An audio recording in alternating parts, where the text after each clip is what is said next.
Alors, bonsoir tout le monde. Bienvenue dans le Web Journal de Radio-Québec, édition du 19 juin 2025. Aujourd'hui, j'avais promis le dimanche dernier de faire un Web Journal cette semaine pour les événements qui s'étaient passés précédemment en politique intérieure. Je vais essayer de faire ça, encore une fois, de façon extrêmement concise, puisque les gens se plaignent que c'est toujours trop long. Et donc, mais étant donné, par exemple, qu'il y a au-dessus de 400 000 personnes qui ont vu le dernier Web Journal, on approche du demi-million, toutes plateformes confondues. Il y a au moins la moitié, si ce n'est pas les 2/3 de ce nombre-là qui connaissent rien des fausses chicanes. Et quand on regarde les commentaires des personnes sur Internet, là, les différents influenceurs, ceux qui vont dans les médias, pas seulement dans les médias mainstream, mais dans les médias alternatifs, commenter, faire du commentaire complètement ridicule. Trump est contrôlé par l'État profond, Trump a changé complètement, Trump est le nouveau George Bush, etc. C'est juste que ces gens-là n'ont absolument pas compris la notion centrale de fausses chicanes. Et donc, c'est pour ces personnes-là qu'il faut absolument faire un web journal qui explique le fondement, la règle numéro 1 de toute l'approche de Donald Trump en politique intérieure comme extérieure, c'est-à-dire celle des fausses chicanes. C'est basé sur l'art de la guerre de Sun Tzu et c'est pour tromper l'ennemi qui est les médias, l'État profond, le parti. Tous ceux qui pourraient vouloir le critiquer, c'est-à-dire tu essaies d'apparaître faible quand tu es fort et tu essaies d'apparaître fort quand tu es faible, etc. Tu les fais regarder ici alors que tu es en train de travailler à gauche, etc. Et il fait ça de façon spectaculaire. J'ai expliqué ça dès 2018. C'est un cas réglé. La majorité la totalité, en fait, des auditeurs de longue date de Radio-Québec comprennent très bien ça. Et quand il y a eu la chicane Trump-Musk, il y a des dizaines de posts sur Twitter de personnes qui disaient « fausse chicane, fausse chicane, fausse chicane, on a compris, Alexis, fausse chicane, etc. » Et c'est la même chose avec Tucker Carlson. Vous allez le voir que c'est la même chose avec Tucker Carlson. Il y a ça, notamment son entrevue avec Ted Cruz, qui, selon moi, a été organisée parce que Cruz, c'est une des personnes, Ted Cruz, c'est une des personnes les plus en faveur d'Israël au Sénat, avec Lindsey Graham, etc. Et là, on dit, genre, il y a des gens comme Jean-Dominique Michel qui disaient, genre, Ted Cruz est contrôlé par Israël, etc. Bien, on va voir si c'est exactement ça. Et si c'est pas plutôt un exercice pédagogique parce qu'il s'est complètement cassé la gueule chez Tucker Carlson sur le changement de régime, l'intervention en faveur d'Israël, en Iran, etc., que Trump a toujours refusé. Trump avait eu la possibilité de le faire en 2019, il ne l'a pas fait. On lui a servi sur un plateau d'argent en 2019 des raisons d'attaquer l'Iran, il ne l'a pas fait. J'ai expliqué ça dans plein de web journaux. Je l'ai répété ad nauseam et on ne va pas faire ça aujourd'hui. Et donc, je ne sais pas comment je pourrais rendre ça public. Voici les web journaux que vous devriez regarder si tel sujet vous intéresse. Ça serait tellement long, par exemple. En tout cas, on va... Donc, Trump a eu la possibilité, il ne l'a jamais fait et il ne le fera pas aujourd'hui. Et c'est sur la même logique, on va parler de la fausse chicane à l'intérieur, mais aussi de la fausse chicane à l'international, c'est-à-dire on va prendre comme le modèle de la relation de Trump avec Kim Jong-un que j'avais analysé dès 2018. Trump qui menaçait de faire voler en éclats la Corée du Nord. Et finalement, ils se sont serrés la main dans la zone démilitarisée. Tout était convenu et j'avais dit à l'avance, j'avais dit que c'était du pipeau. Je vous montre tout de suite le clip de mon web journal. On va y aller ici. Allons-y comme ça, avant le clip. J'essaie d'être très, très, très concis. Vous voyez ici, ça c'était en janvier 2018. Le dirigeant nord-coréen Kim Jong-un vient. Et là, faites les parallèles avec l'Iran. Faites les parallèles avec les tweets de Trump sur l'Iran.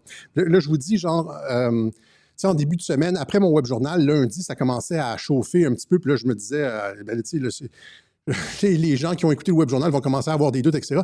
Ça va être difficile à expliquer. Puis là, dès que j'ai vu Trump s'en mêler puis commencer à tweeter, etc., comme on pourrait tuer le leader de la Corée du Nord, nous avons pris le contrôle du ciel en 3 jours, etc., j'ai tout de suite su que c'était réglé et que c'était exactement le même modèle que sur la Corée du Nord. C'est ce que j'ai tweeté, là. On était exactement sur le même modèle d'opération que la Corée du Nord. Et donc, regardez le caractère belliqueux. C'est ça que les analystes ne comprennent pas. Tous ces analystes-là que vous voyez là, avec des gros noms, des PhD, ils ne comprennent pas ça et donc produisent systématiquement de la fausse analyse parce qu'ils n'ont pas compris le principe numéro 1 de la politique de Donald Trump, qui est le principe de la fausse chicane et de l'obfuscation politique, du camouflage politique et de faire croire que qu'on va entrer en guerre ou qu'on va... Et finalement, il ne se passe rien. Et donc, le dirigeant, son tweet de 2 janvier 2018, le 2 janvier 2018, il dit « Le dirigeant nord-coréen Kim Jong-un vient de déclarer que le bouton nucléaire est sur son bureau en permanence. Quelqu'un de son régime affaibli et en manque de nourriture pourrait-il l'informer que j'ai moi aussi un bouton nucléaire, mais que c'est beaucoup plus gros et plus puissant que le sien? » Et que mon bouton fonctionne. Hein? Et là, tu vois, il menaçait d'holocauste nucléaire. Trump menace de détruire totalement la Corée du Nord dans son premier discours à l'ONU. Ça, je vais le remontrer dimanche prochain parce que c'est important pour comprendre. Ici, l'armée américaine se prépare à une éventuelle guerre contre la Corée du Nord. Mais une campagne de diplomatie active est actuellement menée pour garantir que cela n'arrive pas. Si il va oblitérer la Corée du Nord, mais il y a une diplomatie en coulisses pour être sûr que ça... Est-ce que ça sonne-tu comme ce qui est en train de se passer avec l'Iran?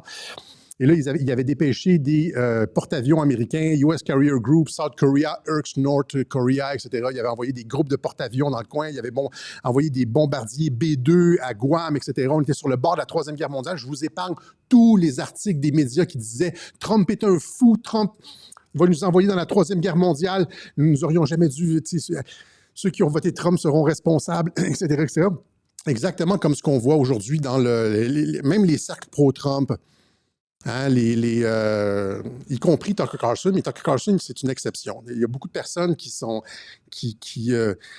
et beaucoup des analystes en Europe qui font du commentaire sur la politique américaine, vont regarder genre 2-3 comptes, qu'est-ce que 2-3 comptes disent, et vont dans leurs propos faire du copier-coller sur ce que disent ces 2-3 comptes-là. Si les 2-3 comptes sont comme pas contents avec Trump, leur commentaire d'Européens, qui voient ça à distance, va être aussi genre, sans comprendre les fondements, Et pourtant, les auditeurs de Radio-Québec, hein, ceux qui financent Radio-Québec, rendent ça gratuit pour tout le monde. Les web journaux sont gratuits, informez-vous. C'est quand même, ça fait 7 ans que c'est gratuit, sponsorisé par les commanditaires de Radio-Québec, et les gens ne s'en servent pas. Tant pis pour eux, ils ont l'air niaiseux, ils ont l'air imbéciles dans leurs commentaires. Voilà.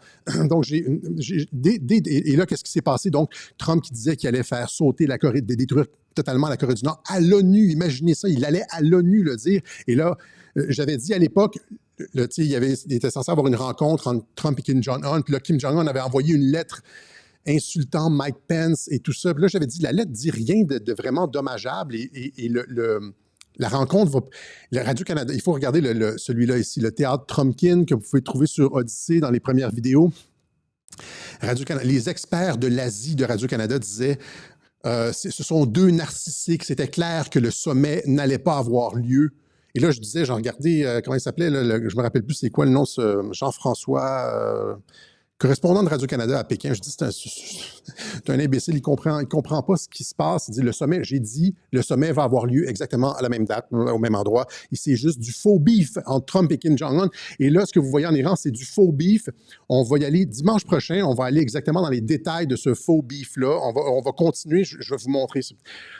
Les gens sont comme, sont excités parce qu'ils voient genre comme un truc en feu, là, genre il y a comme une maison dans le port de Haïfa en feu, puis là, le port de Haïfa est détruit, oui, je sais qu'il y avait de la fumée au loin, puis avec du texte sous une image, puis c'est comme ah! Non, vous allez voir dimanche prochain exactement ce que je veux dire quand je dis que c'est une histoire cousue de fil blanc et convenue entre les 2 parties. Okay, et là, qu'est-ce qui s'était passé? Exactement ce que j'avais dit. Ils se sont finalement serrés la main. C'était devenu les meilleurs amis du monde. Les 2 rigolaient. C'était comme ha, ha, ha, ha, ha, ha, alors qu'ils étaient sur le point de... Et c'est la même chose qui va se passer avec l'Iran. Donc, et je vous montre donc la vidéo qui explique ça. C'est un petit peu plus d'1 minute. Écoutez bien. Ça commence un petit peu... mais écoutez bien, parce que c'est le modèle pour ce qui se passe en Iran, si vous voulez vraiment bien comprendre, là.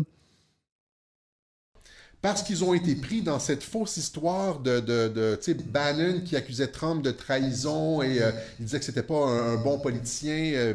Trump il y a eu une espèce un jeu de ping-pong d'insultes entre les deux autour du 4 janvier. Alors, durant cette période-là, les médias, les démocrates ont mordu à l'hameçon. Ils ont été dans la politique spectacle au lieu d'aller sur le fond des choses. Ils ont encore une fois mordu à l'hameçon. Alors, c'est exactement ce qui s'est passé cette fois-ci aussi. Hein. Tout ça, cette espèce de jeu, ce lançage de boîtes, comme on dit, entre Kim Jong-un et Donald Trump m'a fait penser exactement à ce qui s'était passé en janvier entre Bannon et Donald Trump. Tout ça est pour détourner l'attention des médias et des démocrates. Hein. Trump produit une fausse, un faux échec de politique étrangère afin que les médias s'en emparent. Voilà. Alors, selon moi, le sommet va avoir lieu de toute façon. Hein. Selon moi, il ne sera même pas reporté. Il y a de fortes chances qu'il ait lieu de toute façon le 12 juin à Singapour et que tout ça n'a été qu'une histoire afin de capter l'attention des médias. Et Trump fait ça. Trump produit de faux échecs, produit de la fausse critique. Trump produit de faux échecs, Trump produit de la fausse critique. Afin d'attirer les médias dans des cul-de-sac, pendant que lui agit sur le fond, signe des décrets, etc. Et il a la main libre en politique. Maintenant, la dernière chose que je voulais dire, c'est, s'il est capable, imaginez, s'il est capable de s'entendre avec Kim Jong-un, comme il s'est entendu avec Bannon là, pour produire de la fausse critique ou de la politique spectacle comme ça. Imaginez à quel point les relations sont bonnes entre les États-Unis et la Corée si tout ceci est orchestré avec Kim Jong-un. Imaginez-vous à quel point les relations sont bonnes entre Trump et l'Iran si tout ceci est orchestré entre Trump et l'Iran. C'est la même logique, c'est la même logique. Si vous avez bien écouté ce web journal-là, vous vous rappelez l'époque, etc., c'est la même logique, c'est exactement ce qui est en train de se passer. On menace de détruire la Corée du Nord, etc., il vient faire ça avec l'Iran, etc. Tout est ficelé en coulisses. J'ai expliqué depuis longtemps le processus de paix, de stabilisation de la région, etc. Trump ne peut pas, de toute façon, Trump ne veut pas un des mantras de la politique étrangère de Donald Trump, c'était « No new wars », pas de nouvelles guerres. Il ne va pas le faire non plus. Et donc, tout cela est déjà ficelé d'avance, etc. Mais la théorie des fausses chicanes, il n'y a pas juste la Corée du Nord et la politique étrangère avec l'Iran, ça s'est passé aussi avec Elon Musk et avec Tucker Carlson. Elon Musk qui avait, encore une fois, on essaie de divertir, de détourner l'attention d'un sujet à un autre. Je vais aller rapidement sur Elon Musk parce que les gens ont compris, même le journal Bild a compris que c'était une fausse chicane. Trump contre Musk, tout cela n'est-il qu'un spectacle? Oui, ce n'est qu'un spectacle. Ça fait des années que j'explique exactement comment ça fonctionne. Elon Musk a dit que Trump était dans les dossiers Epstein. Oui, c'est évidemment que Trump est dans les dossiers Epstein puisqu'il a collaboré à l'enquête du FBI en 2008 pour foutre Epstein en prison, pour que Epstein soit accusé. Trump a été une des personnes qui a le plus activement participé à l'enquête pour le faire incarcérer en 2008. Puis après ça, en 2019, c'est lui qui l'a mis en prison avec son ministre de la Justice. C'est sûr que le nom de Trump est dans les dossiers de Jeffrey Epstein, mais si Elon Musk savait que Trump était allé sur l'île, avait été un pédophile, etc., il n'aurait jamais laissé son fils à jouer avec Trump à la maison. Il ne l'aurait jamais appuyé lors de la campagne électorale, etc., etc. Et ce que ça a fait, par exemple, en mettant le nom de Trump et associé avec Epstein, c'est que les démocrates, et pas juste un, des dizaines et des dizaines de comptes démocrates ont demandé la déclassification la publication du dossier Epstein. Ici, c'est le républicain, le représentant Eric Swalwell, celui qui avait couché avec la chinoise Yang Yang, je ne me rappelle plus. Release the Epstein file now. Et donc, ils ont rendu public les dossiers Epstein. Et donc, ils ont mordu à l'hameçon. Ils ont été des dizaines comme ça à demander. Et là, maintenant, quand éventuellement ça va sortir, parce que ça va sortir éventuellement, quand éventuellement ça va sortir, toutes ces captures d'écran-là, tous leurs tweets, etc., vont toutes sortir. Là, ils ne pourront plus jamais s'opposer. Et voilà, la porte est maintenant ouverte. C'est ça parce qu'ils l'ont demandé. OK? Et là, pour les gens qui doutent, ouais, tu dis, Alexis, que c'est toujours arrangé, etc. Elon Musk a retweeté genre, à des dizaines de reprises des trucs avec QAnon, sur PP, etc., QAnon, voilà, PP qui est associé à QAnon, la grenouille PP, là, qui est associé à QAnon, il a sorti des trucs comme genre You're watching a movie, le résultat le plus divertissant, comme si nous étions dans un film, est le plus probable. C'est des phrases clés de QAnon, etc. Il a retweeté d'ailleurs, genre aujourd'hui ou hier, encore une fois, le même Pépé, la grenouille, et Mike Flynn a répondu en attirant l'attention là-dessus. Parce que ce que fait Mike Flynn souvent, et ou ce que fait Elon Musk, c'est qu'ils vont répondre à quelque chose, mais ce qu'ils disent dans la réponse n'est pas super important. C'est juste que le fait de répondre va attirer les yeux sur le tweet. Elon Musk a même des fois republier certains trucs avec commentaires semi-critiques, genre « ouais, probablement pas », etc. Mais c'est que tout le monde va regarder le clip initial. C'est pour attirer le regard. Et donc, Musk, qui est dans la théorie des fausses chicanes, beaucoup de personnes l'ont compris, les deux s'amusent, ont tweeté ensemble, etc. Comme la plupart du temps, les démocrates ont mordu à l'hameçon. Évidemment, ça a été sans conséquence parce que Musk a effacé ses tweets et finalement, les deux, Trump a eu des bons mots pour Musk, etc., etc. Hein? Donc, il y a aussi ici l'avocat de Jeffrey Epstein qui l'a défendu en 2019, a dit que Jeffrey Epstein ne lui avait jamais parlé de Donald Trump, il n'avait jamais dit que Donald Trump figurait dans les dossiers de... Il a discuté des dossiers avec Epstein qui était là, etc. Trump ne figurait pas là-dessus, etc. Donc, c'était convenu d'avance. On le savait que c'était pas... mais ils ont fait cette fausse chicane quand même. Maintenant, Tucker Carlson, ici, l'objectif de Tucker Carlson, évidemment, c'est une fausse chicane avec le président, puisque les deux sont comme best buddy. Les deux sont best buddy. Voilà, donc Tucker Carlson qui a critiqué Trump dans une... je pense que c'est une entrevue. Et ce que les médias ont fait, c'est qu'ils ont pris je vais vous expliquer, parce que ça a beaucoup circulé, je l'ai vu en Europe. Tucker Carlson dit que Trump est complice dans l'attaque contre l'Iran. Là, on est dans l'Iran, on va rester là-dessus. Tucker Carlson calls Trump complicit after Israel attack on Iran. Donc, Tucker Carlson qui dit que Trump est un complice après l'attaque israélienne contre l'Iran. Mais si vous avez pris la peine de lire les commentaires de Tucker Carlson, ce que j'ai fait, c'est qu'il ne dit jamais que Trump est complice à aucun moment donné. Il dit que la raison pour laquelle Israël a été capable d'attaquer l'Iran, c'est à cause de décennies d'aide américaine dont Trump s'est vanté. Mais il n'a jamais dit que Trump était complice. Il a dit que ce qui a permis l'attaque contre l'Iran, c'est les décennies d'aide militaire américaine à Israël dont Trump s'est vanté. C'est celle-là même que Trump s'est... Mais il n'a jamais dit que Trump était complice. Et donc, ça a été déformé par les médias. Puis là, il y a plein de comptes français là, qui sont partis avec ça, genre, tu sais, avec les pancartes comme ça. Tucker dit que Trump est complice, etc. Il n'a jamais dit le mot complice, puis il a mentionné Trump au passage en ciblant l'aide américaine. Donc, c'était extrêmement détourné. Et là, Trump qui a répondu, évidemment, c'était une fausse chicane, ça aussi. Trump qui a répondu, est-ce que quelqu'un peut expliquer au loufoque cookie, c'est loufoque, est-ce que quelqu'un peut expliquer au loufoque Tucker Carlson que l'Iran ne peut pas avoir une arme nucléaire. Et donc, ça a l'air d'être une fausse chicane, ça aussi, comme avec Elon Musk, comme avec tous les autres, comme avec Bannon, Sessions, Barr, etc. Et là, finalement, le président Trump qui dit, le président Trump, à propos de Tucker Carlson, Tucker est un type sympa. Il a appelé et s'est excusé. C'est comme toujours la même chose. C'est toujours la même chose. Il a appelé et s'est excusé. Il pensait avoir dit des choses un peu trop fortes, exactement comme Elon Musk. Et je ne veux pas, I don't want to fight. Je ne veux pas. Et voilà, déjà, passer sous balayer sous le tapis, c'est terminé, etc. Mais le travail de Tucker Carlson, c'est un travail pédagogique, c'est-à-dire de critiquer.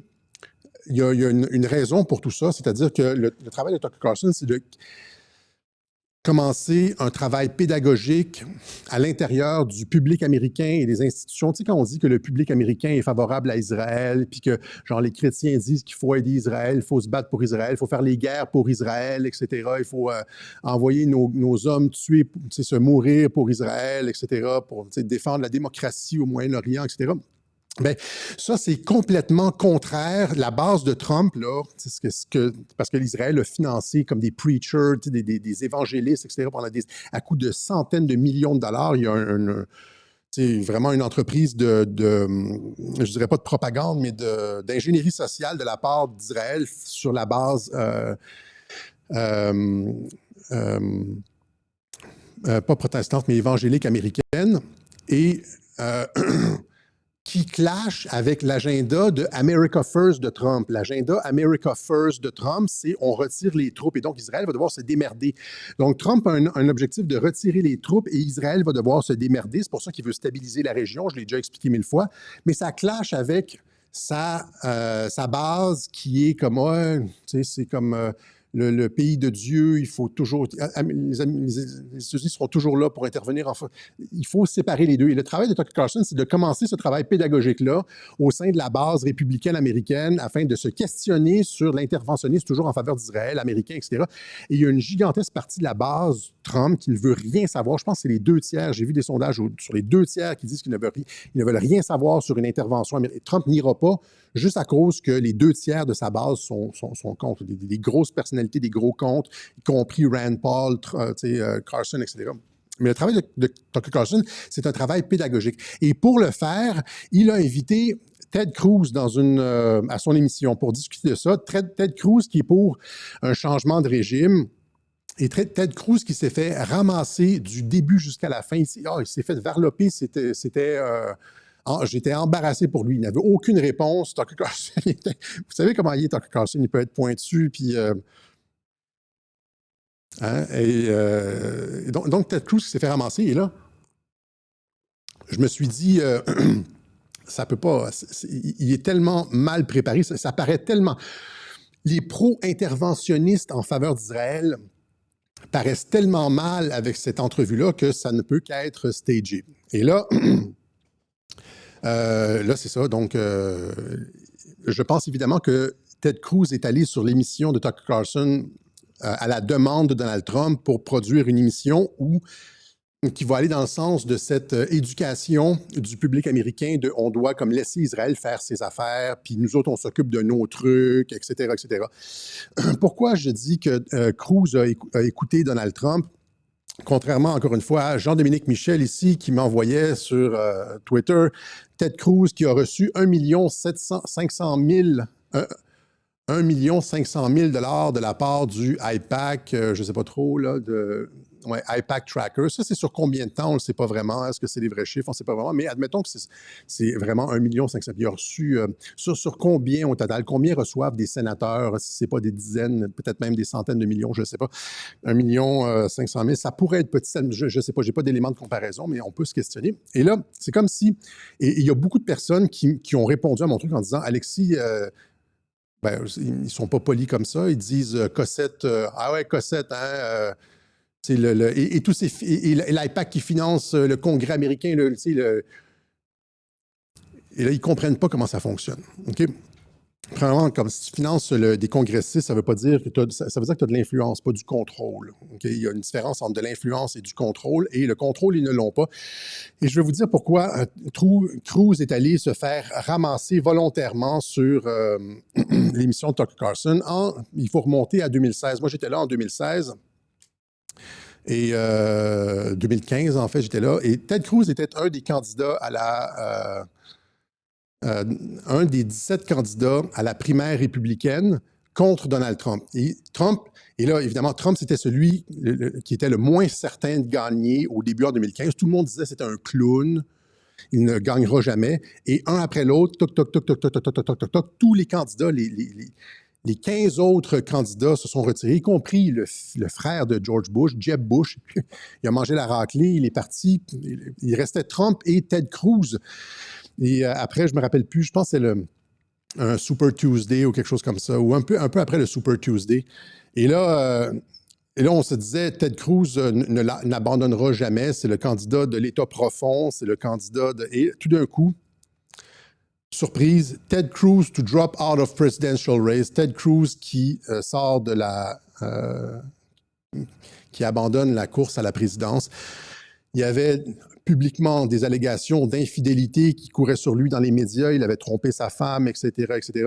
Mais en coulisses, il y avait des allégations. En fait, ce qu'on retrouvait sur les forums comme 8chan et sur l'Internet en coulisses, c'est que le père de Ted Cruz était impliqué dans l'assassinat de JFK. Et vous allez trouver, si vous cherchez là-dessus, vous googlez ça, vous allez pouvoir trouver plusieurs sources ici, dont celui-là ici, University of Georgia School of Law, hein, l'Université de la Georgie, école de droit. Récemment, des accusations ont été faites contre Rafael Cruz, le père du du candidat à la présidence des États-Unis, Ted Cruz, en alléguant qu'en 1963, le paternel était accompagnait Lee Harvey Oswald, les connexions avec Lee Harvey Oswald, etc., etc. This article explore the truth to these allegations. Okay? Ça, c'est juste un petit exemple comme ça. Et donc, Ted Cruz, ne pouvant pas, c'est ça qui est sorti à l'époque, c'est qu'il ne pouvait pas, l'implication de son père, vérifiée et vérifiable, dans la tentative d'assassinat avec JFK, contre JFK, allait sortir. Et c'est pour ça que, contre toute attente, Cruz a débarqué de la course. Et là dites-vous là, maintenant, Ted Cruz est sénateur depuis ce temps-là. Et qui contrôle Ted Cruz? Est-ce que c'est celui qui lui donne de l'argent ou c'est celui qui le tient par les couilles avec l'information à l'effet que son père est dans toute cette histoire d'assassinat de JFK, c'est-à-dire Trump? Who's your daddy? Who's your daddy? Et c'est comme ça avec beaucoup des congressistes, beaucoup des personnalités, comme par exemple Robert Mueller qui enquêtait sur Trump, etc. Trump a les informations sur ces gens-là, il les tient par les couilles. C'est pour ça que Trump s'en sort toujours. Il s'en sort toujours gagnant. Mueller a clairé Trump essentiellement. Ted Cruz démissionne de la course, etc. parce que Trump a accès aux informations de l'intelligence militaire et est capable de contrôler ces pions-là de l'État profond. C'est-tu clair? Et donc, ceux qui nous envoient, comme Jean-Dominique Michel ici, qui ne comprend pas la politique américaine, puis qui dit genre... Il y en a d'autres, là, nommez-les, je ne veux pas focusser sur... J'ai l'impression qu'il est sympathique, Jean-Dominique Michel, mais qui ne comprend vraiment pas ce qui se passe aux États-Unis. Et donc... Et donc, c'est ça. C'est pour ça que... mais évidemment, il faut garder les apparences. C'est-à-dire que si tu contrôles quelqu'un comme Ted Cruz, tu veux pas qu'il soit compromis. Tu veux qu'il ait l'air du gars pro-Israël ou comme même des fois, même anti-Trump. C'est ça de l'opposition contrôlée, de la fausse chicane. Tu veux que... Mais au moment où est-ce que tu as besoin de lui, comme Lindsey Graham, c'est la même chose. Je pense que Lindsey Graham, il est aussi contrôlé, même si apparemment c'est un faucon, mais il est contrôlé de la même façon que Ted Cruz. Il fait le jeu de Trump. Je me rappelle de sa discussion avec Brett Kavanaugh lors de la nomination de Brett Kavanaugh à la Cour suprême, où est-ce qu'il parlait justement du droit contre les combattants ennemis, etc. Il y a plein d'exemples avec Lindsey Graham qui montrent qu'il est effectivement contrôlé par Trump. Quand je dis contrôlé par Trump, c'est-à-dire que c'est pas contrôlé à 100%, mais c'est-à-dire que Trump a des informations sur lui qui font en sorte que Lindsey Graham ne veut pas se retrouver comme John McCain, puis qu'il va, quand Trump lui dit quelque chose, il va obtempérer. OK? Donc,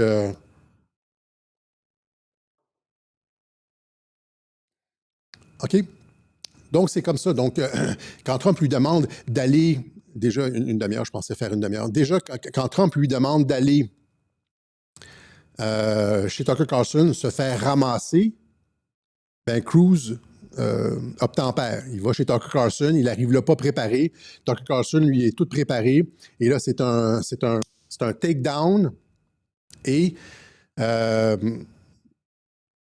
ça éduque la base américaine sur le fait que, sur la base républicaine, sur le fait que Israël doit se démerder maintenant. C'est de la pédagogie et Trump en fait beaucoup de pédagogie. J'ai montré ça aussi.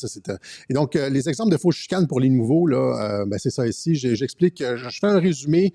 En 2019, j'ai fait un résumé dans Trumpologie 102, mais ça a continué depuis les fausses chicanes entre ces deux ministres de la Justice, Jeff Sessions et Bill Barr. Fausse chicane avec Kanye West, j'en parle dans Trumpologie 102. Fausse chicane avec Omarosa Manigault. Fausse chicane avec Steve Bannon, ça c'était la première. Fausse chicane avec Mike Pence. Fausse chicane avec ses deux généraux, Mattis et Kelly, qui étaient ses plus proches alliés, mais on nous fait croire qu'ils étaient ennemis. Fausse chicane avec Ron DeSantis. Rappelez-vous comment ça bardait durant la primaire. Puis là, les gens me disaient, non, Alexis, tu joues gros là-dessus. J'entends toujours les mêmes choses. Là. Tu risques gros, Alexis. On verra, etc. Finalement, à la fin, c'est comme DeSantis plie bagage. Et puis Trump dit, dans ce cas-là, la chicane est terminée, puis les deux s'entendent bien, puis on va oublier les mots durs. Comme avec Tucker Carlson, comme avec Elon Musk, etc. Et ça, c'est sans compter, j'ai parlé, c'est ça, de Robert Mueller qui était contrôlé. Il y a j'ai jamais abordé le sujet, mais il y a fort probablement Nancy Pelosi et Chuck Schumer pour différentes raisons qui sont exactement parce qu'ils sont l'information compromettante sur ces gens-là est disponible à la branche exécutive, celle de Donald Trump et à l'intelligence militaire. Et c'est sans compter aussi toutes les stratégies de l'administration Trump qui fait en sorte qu'ils invitent des écrivains à la Maison-Blanche et là, il leur coule des ragots sur Trump. Trump et Citre, c'est ce qu'ils avaient fait avec Bannon et Trump. Là. Il leur coule des fausses rumeurs. Et là, après ça, ces gens-là, ces journalistes de pacotille, ils vont écrire ça dans leurs livres. Et puis après ça, quand ils font la tournée des talk shows, on leur demande quelles sont tes sources. Puis là, c'est une source qui m'a dit que quelqu'un m'avait dit que quelqu'un lui a dit que de troisième main, rien, pas de... Tu sais, même chose avec Bob Woodward, celui qui a créé, qui a gagné un Pulitzer pour le scandale du Watergate. Il a écrit un livre sur Trump, Fear. Ils ont fait exactement la même chose qu'avec Fire and Fury. Ils l'ont invité à la Maison-Blanche avec un accès total. Puis là, tout le monde lui soufflait comme des fausses rumeurs, tu sais. De sorte. Et là, Trump était sur le bord d'être destitué. Je me rappelle Charles-Philippe David, la chaire Raoul Dandurand, l'étude stratégique et diplomatique, est allé à Tout le monde en parle dire Trump est dans l'eau chaude, Trump est sur le bord d'être destitué. Mais c'est ça, j'en ai parlé dans Trumpologie 102, et donc c'est un pattern qui est établi depuis longtemps. Je vous montre un petit clip de Trumpologie 102, je l'ai coupé pour qu'il soit petit, et où est-ce qu'on explique tout ça. Donc tout ça, c'est connu depuis 2019, 2018, depuis 7 ans, c'est connu. Il va falloir que les YouTubers commencent à arriver en ville, comme on dit au Québec. Il a fait une deuxième chose, Trump, c'est qu'il s'est arrangé pour présenter aux médias et à l'État profond l'image d'une présidence chaotique qui allait mal, alors que tous ses collaborateurs le quittaient, le critiquaient et qu'il était toujours sur le point d'être destitué. Alors on va voir dans le segment qui suit de quelle façon Trump s'est arrangé pour créer des fausses chicanes alors qu'il contrôlait totalement le jeu médiatique. Il a également utilisé le principe d'opposition contrôlée avec un ensemble de membres de son administration afin de satisfaire l'appétit des médias pour la controverse. Ils font dans les nouvelles tabloïdes de chicanes entre le président et son administration, des chicanes qui sont manufacturées pour la galerie par un président Trump qui a appris à se servir des médias, notamment à travers différentes émissions de télévision qu'il a présenté, la lutte, la WWE, The Apprentice, etc. Donc, il sait comment produire un spectacle pour les médias. Oui, je parais plus jeune, mais c'est parce que depuis que je suis avec l'administration Trump, genre, je reçois ma dose d'adrénochrome à chaque semaine.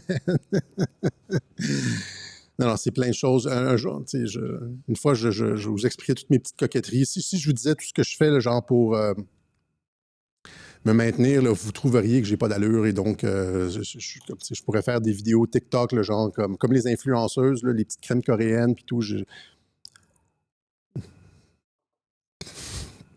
On va pas faire ça. Mais oui, j'ai perdu 60 livres. J'ai perdu 40 livres là-dessus, mais j'étais 260 là-dessus. Et puis, à cette époque-là, j'étais à peu près à 260. Là, j'étais à 220 à peu près, mais beaucoup plus musclé. Beaucoup plus musclé. Donc, c'est peut-être, je sais pas, 50, 60 livres de graisse en moins. Ça laisse des traces, un petit double menton puis tout. Mais en tout cas, voilà, c'est tout ça pour dire que les fausses chicanes, c'est ça. Il faut, si vous voulez comprendre ce qui se passe, comment Trump tweet, etc., au lieu de faire les caves et essayer de faire du commentaire intelligent qui n'est pas intelligent, et prenez en compte la stratégie des fausses chicanes, ça vous évite énormément de troubles. C'est la même chose qui se passe avec l'Iran. On va en reparler dimanche prochain. C'est ça. Donc, allons-y rapidement avec. Donc, c'est ce que j'avais à dire là-dessus. Iman Khalif est un homme, qu'en diront les influenceurs maghrébins? Rappelez-vous, à l'époque, on m'avait même menacé de mort parce que je disais qu'elle était un homme. On disait, non, tu comprends pas, Alexis, c'est pas possible en Algérie, c'est pas possible, il n'y a pas de LGBTQ en Algérie, c'est pas possible.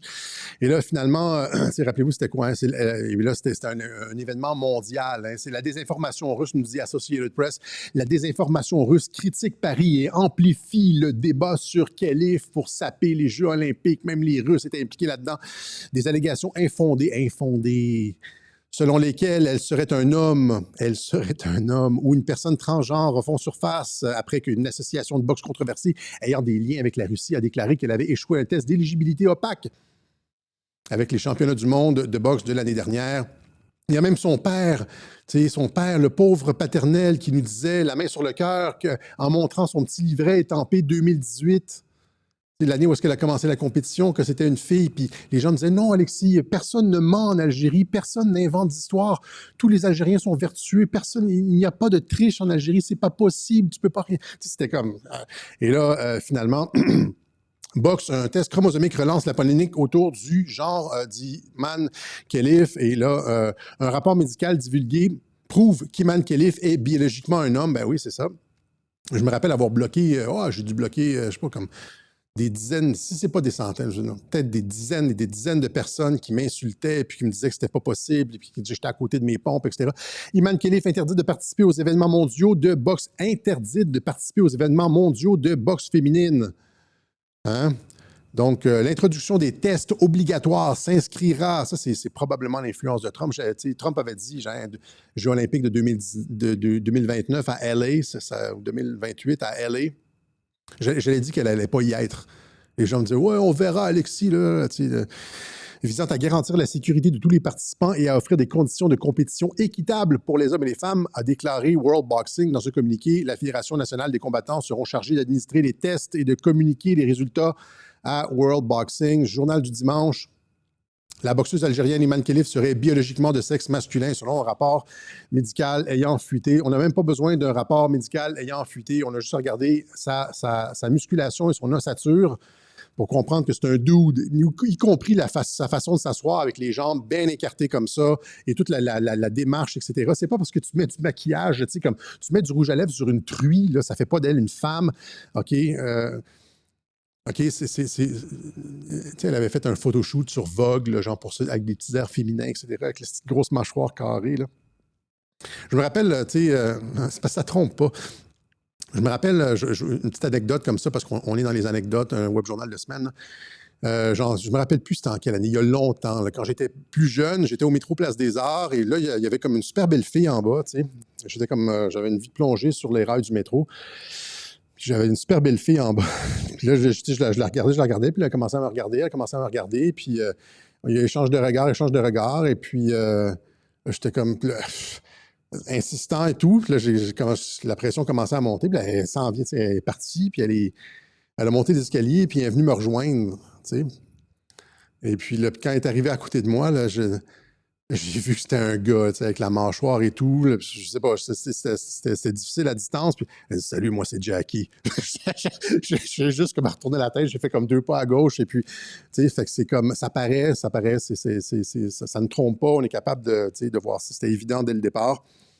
Et donc, mais il y a regardez ça ici, c'est-à-dire, ça a eu des implications à l'ONU, des coups diplomatiques portés à l'ONU à propos de la boxe féminine aux Jeux olympiques. J'avais montré à l'époque dans le web journal Le Tricheur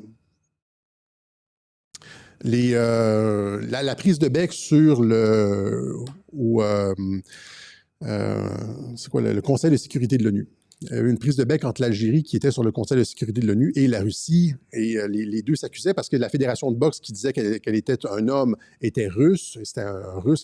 Puis l'Algérie ne voulait absolument pas reconnaître parce qu'elle allait perdre la face, imaginez. Là, et finalement, c'est ça, ça avait mis la brouille entre l'Algérie et la Russie. L'Algérie qui cherchait à rejoindre les BRICS, puis là, j'avais dit à l'époque, ils se mettent les pieds dans les plats, il va y avoir des conséquences diplomatiques avec ça.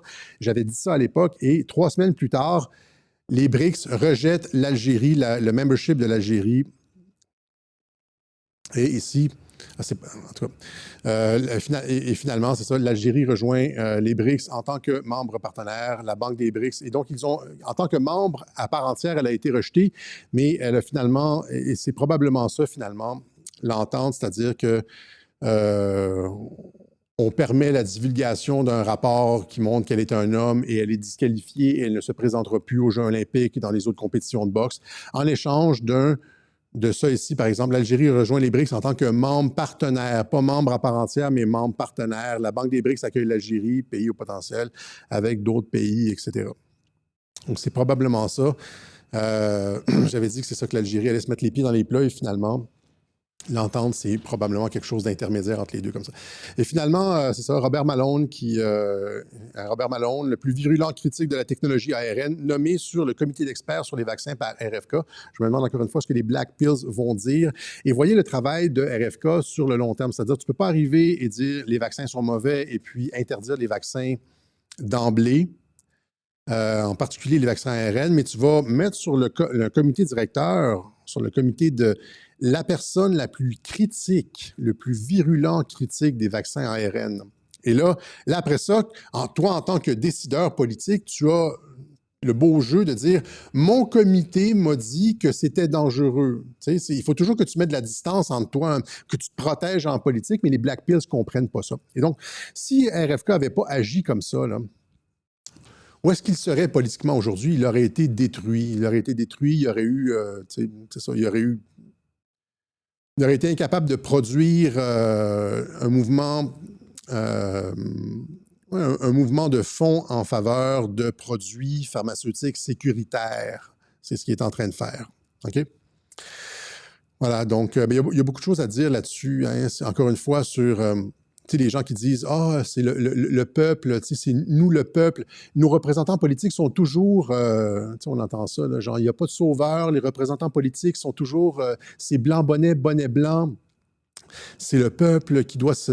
Mais le peuple, sans avoir des institutions qui canalisent sa volonté, c'est pratiquement impossible de faire quoi que ce soit. Si tu dis « nous, le peuple », etc., tu restes dans ton salon, puis tu fais rien, puis tu dis, tu fais juste te gargariser en disant « nous, le peuple », éventuellement, il faut que ça prenne forme, « nous, le peuple », que ça débouche dans un mouvement qui a accès à des centres décisionnels.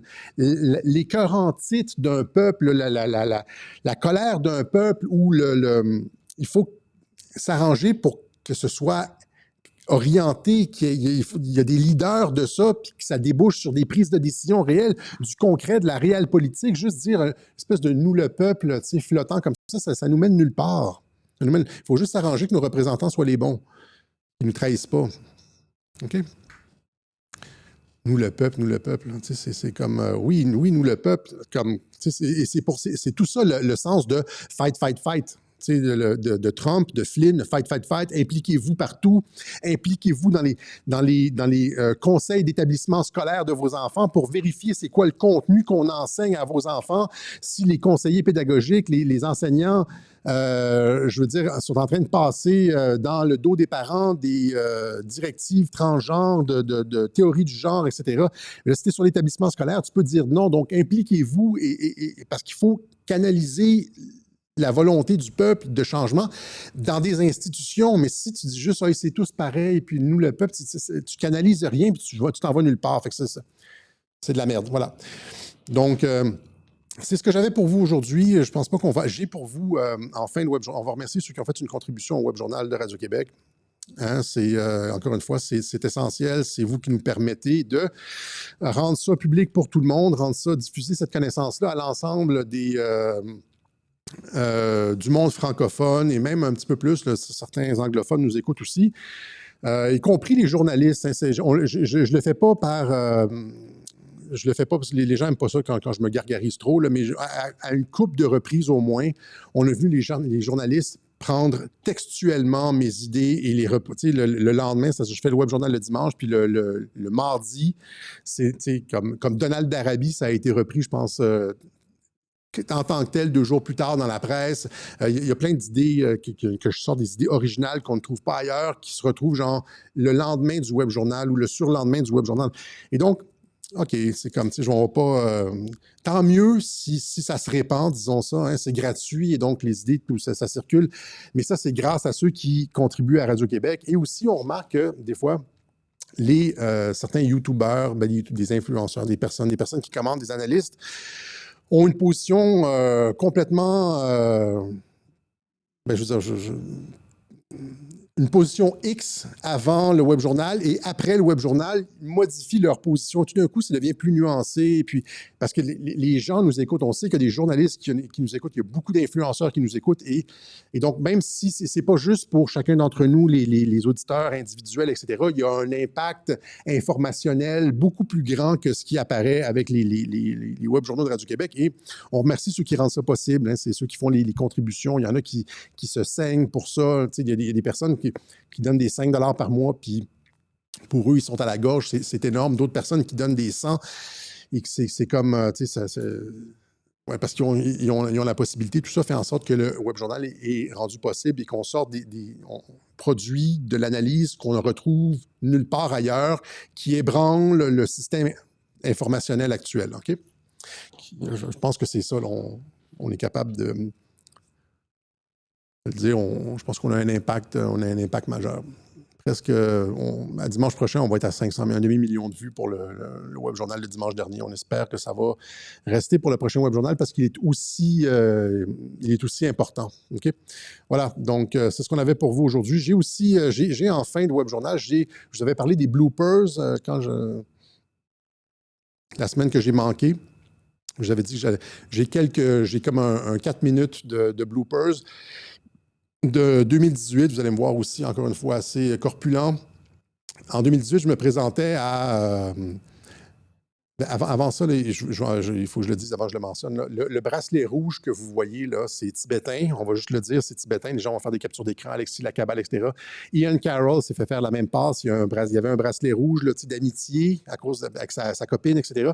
Les gens ont fait encercler le bracelet rouge de la cabale, etc. Même si le gars il tape sur Israël à longueur de journée, tout d'un coup, il faisait partie de la cabale. Là, les gens qui...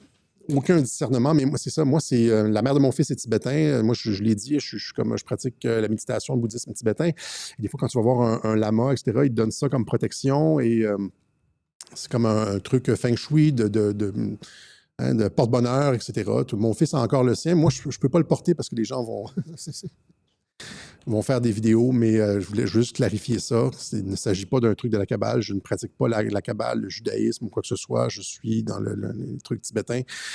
Voilà. Et donc, c'est ça. En 2018, on m'avait demandé de me présenter pour un parti naissant, citoyen au pouvoir. Et donc, dans ma circonscription, c'est la circonscription qui inclut le village gay. C'était la circonscription qui incluait le village gay. À l'époque, j'avais fait une série de clips promotionnels que j'avais mis sur ma chaîne YouTube. Et puis, c'était des vox pop beaucoup dans la rue. Et plusieurs de ces interventions-là, il y avait comme des gens qui intervenaient. Donc, c'est un petit 4 minutes cocasse. Il y a aussi, à l'époque, il y a des belles filles qui passaient. Et puis, je regardais, j'étais distrait, etc. Donc, soyez pas dur avec moi. Donc, c'est à titre d'autodérision. On va se laisser sur les bloopers de Radio-Québec 2018 et on se donne rendez-vous dimanche prochain pour un autre web absolument fantastique. Il va être fantastique. OK? Merci aux contributeurs de Radio-Québec pour le fait de rendre ça possible pour tout le monde. Ciao.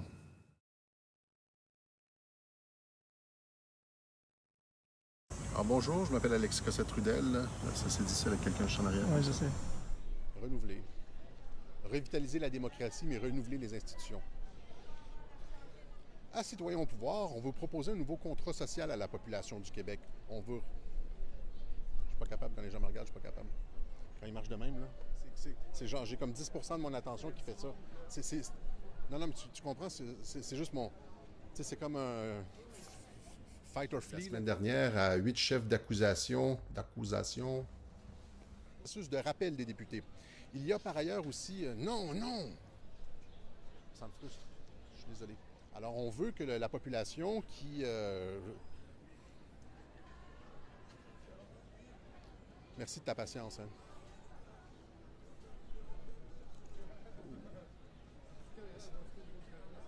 Alors, citoyen... Référent, non. C'est de l'équipement. C'est plus utile. Exactement. C'est ça que je me suis dit, le gimbal. C'est si tu vas dans les manifs, le gimbal. Si tu es un gars qui va dans les manifs pour faire des lives. Le gimbal, là, il se met comme dans le feu de l'action. Mais il n'y en a pas tant que ça au Québec, c'est ça l'affaire. Puis ces gens rendu compte, surtout l'été dernier, que les politiciens avaient les mains liées et qu'ils disaient « Ah, c'est trop devant, Carlis. » En fait, une sorte de copier-coller du multiculturalisme canadien dans le cadre duquel on ouvre groupe social. C'est le bon spot, mais... Non.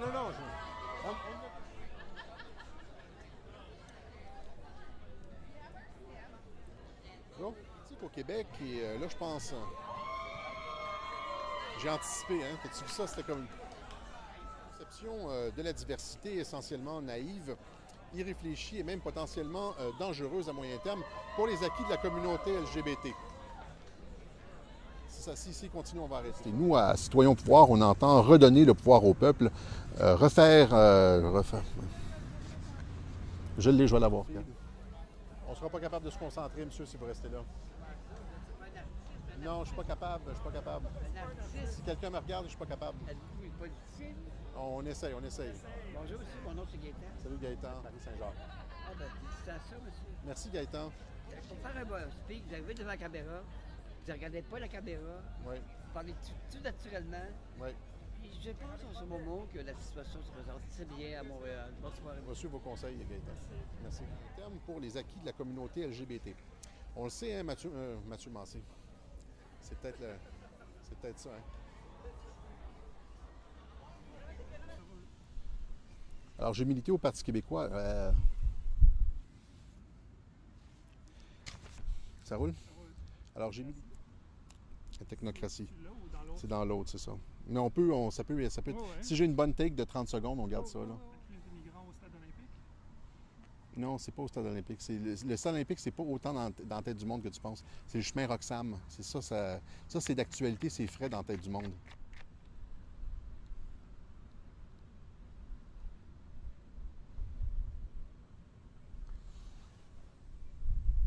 Ouais. C'est quoi tes commentaires?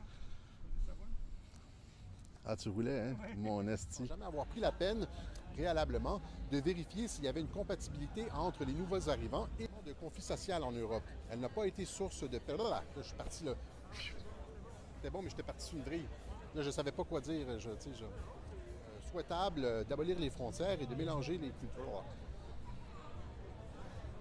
Je dis Manon Massé, puis ça s'arrête. Ça s'arrête par là-bas. Pardon? Quoi? Merci. Naïve, irréfléchie et même potentiellement dangereuse. Une fois que j'ai une bonne take, il y a comme un con qui se pointe. Dangereuse pour les acquis de la communauté LGBT. Hein?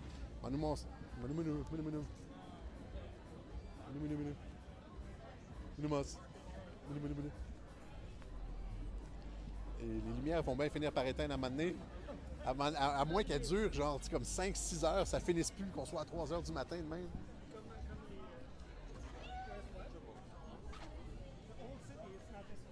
Down, down, down, yeah, down. 15 minutes from here, and then 10 minutes down. That's the maximum. Down, down, down, yeah, down. C'est souhaitable d'abolir les frontières et de mélanger, je suis pas capable du conflit social et une perte d'acquis, une perte de blablabla.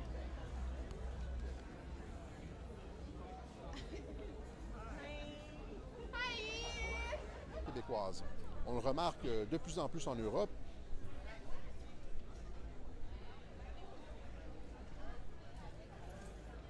Ça dérange. Ça dérange. Ça dérange. Là, ça a dérangé Robert, entre autres.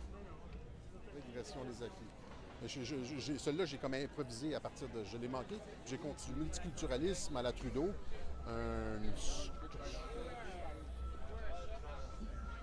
Merci beaucoup. Merci. Tu parles super bien. Ah.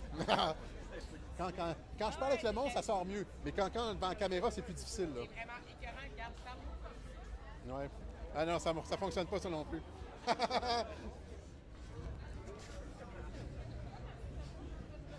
C'est genre dans les... Il faut bien rire un peu, là.